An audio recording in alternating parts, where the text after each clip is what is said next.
Nirebisa na ni DPWH Secretary Vince Dizon ang kanilang pondo para sa 2026 kung saan tinanggal na ang phasing ng mga proyekto para maiwasan ang duplication.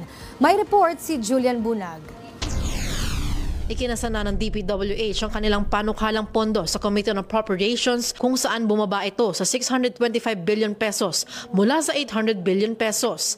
Alinsunod ito sa direktiba ni Pangulong Ferdinand Marcos Jr. na alisin ang locally flood control projects sa National Expenditure Program ng DPWH, kung saan ilan sa mga inalis sa Secretary Dizon ang mga palpak na proyektong napansin mismo ng Pangulo.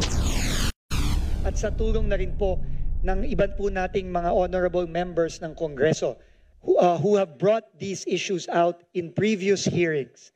We have tried our best to remove the following: duplicate projects, completed projects that are still receiving fund, that has still been allocated funding for 2026, overlapping sections in road projects, yung pong mga minsan phasing o mga paghihiwalay ng mga proyekto.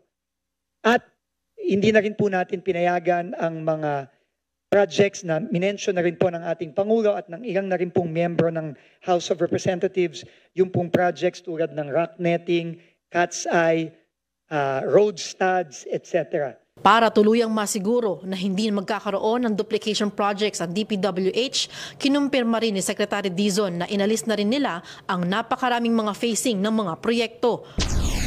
Mga phasing, napakaraming mga iba't ibang mga proyekto na pag pinagsama-sama, dun din naman. So, to the best of our ability, tinanggal din po natin yon para po maging very, very transparent and clear ito pong bagong isinimuti nating budget sa committee.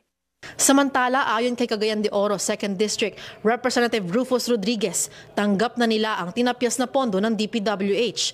Ngunit aniya, sana ay kinonsidera ng ahensya ang mga distrito na talagang kinakailangan ng flood control projects kagaya ng kanyang distrito.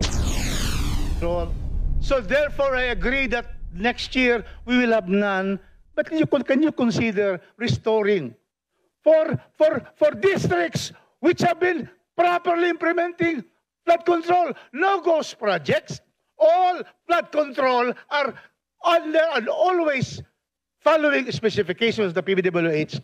Tiniyak naman ni Secretary Dizon na aayusin niyang mabuti ang pondo para sa flood control projects ng 2027 national budget kung siya pa rin ang kalihim nito sa panahon na yun. Para sa totoong balita sa Bagong Pilipinas, Julian Bunag, Congress News.